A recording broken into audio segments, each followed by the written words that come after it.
Homemade rose petal wine.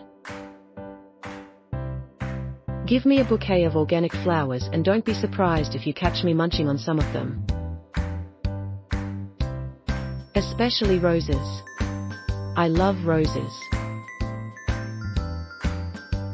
I've got so much stock of dried rose petals at home, it's difficult not to reach for them and make some delicious rose and peppermint cookies, or some rose and coconut burfi.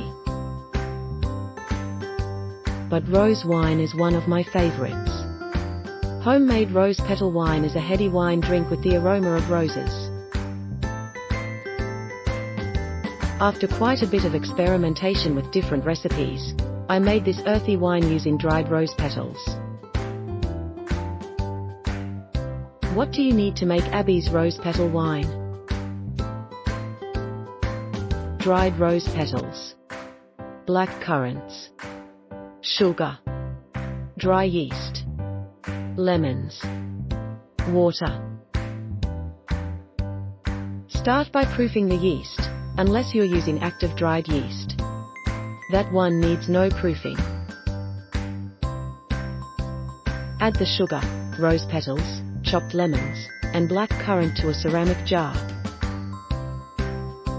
Add the rest of the water and stir all the ingredients together.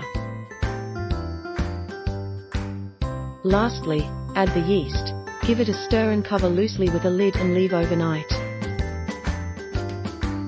For the next week, stir daily every morning. On the 7th or 8th day, strain and bottle the wine. It's ready to drink now or can be left alone for a few months for a more heady flavor. For the full recipe and more tips, visit this link. Thanks for following Abby's Plate. Don't forget to like, share and subscribe.